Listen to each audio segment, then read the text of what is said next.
أتدري من يزيل الهم إن ضاقت بك الدنيا. Družeći se s ljudima, razgovarajući s ljudima, vidimo da je najveći problem danas, najveći razlog nazadka većine ljudi jeste što nisu spoznali kome treba da predaju svoja srca, što nisu spoznali ko je najpreči da bude u našim srcima, ko najviše treba da ima mjesta u našim životima. Kada ljudi ne mogu ta mjerila da pravilno poredaju, kada tu imaju pogrešne prioritete, onda nastaju problemi. I insan na dunjalku pati onoliko koliko je za dunjaluk vezan. Kada je neko za Allaha dželešanuhu vezan, ne može da pati jer je on živi koji je vječni, koji ne umiri. I od koga samo dobro dolazi. I zbog toga pravila raspored toga, pravilno raspoređivanje prioriteta kome da damo mjesto u našem srcu doveće nas do toga da živimo sretnim životom i da živimo stilom življenja Muhameda sallallahu alejhi ve sellem. Allah naš gospodar na prvom mjestu treba da bude. Poslanik sallallahu alejhi ve sellem je na drugom mjestu. A sve ostalo nakon toga je ljubav radi Allaha poslanika ili mržnja radi Allaha poslanika. Kad tako prioritete poredaš, osjećaš sreću u svome životu.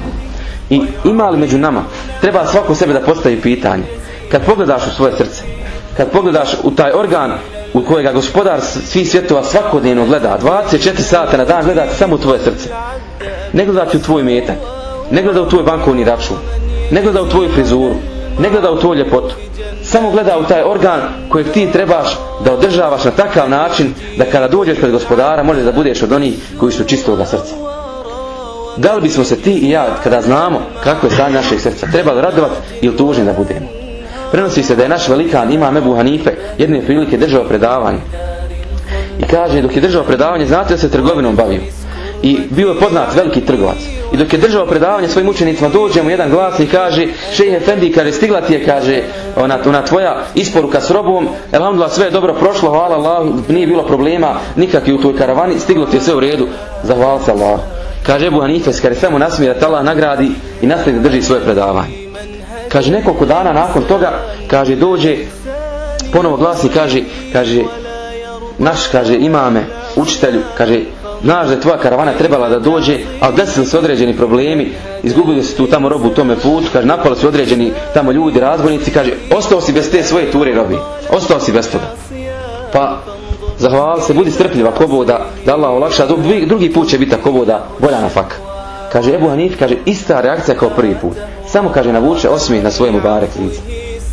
Kaže, pitaju ga njegovi učenici, kaže, učitelju, znamo da si prvi put se nasmijao, jasno nam što se prvi put nasmijao. Stiglo ti tvoja karavana, ono od čega živiš, privređuješ, ti je stiglo, ili možeš da radiš svoj dunjaluški posao, pa se nasmijao. Što se nasmijao drugi put?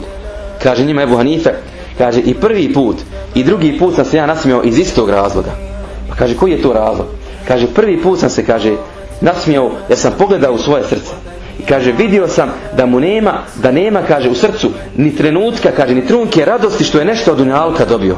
Pa sam se nasmijao zbog stanja svoga srca. Drago mi je bilo što moje srce nije pohrlilo, požudilo za tim dunjalku koji mi je došao. A drugi put sam opet pogledao u svoje srce i vidio sam, kaže, da se ono nije rastužilo zato što je nešto od dunjalka izgubilo. I zbog toga sam se svome srcu nasmijao. Obradovao sam se stanju svoga srca. Molim gospodara da nas počasti da budemo od onih koji na ovakav način čiste i gaje srca koja nam je Allah u grudima dao. فسبحان الذي يهدي ويشفي حيرة العبد ويعطي دون ما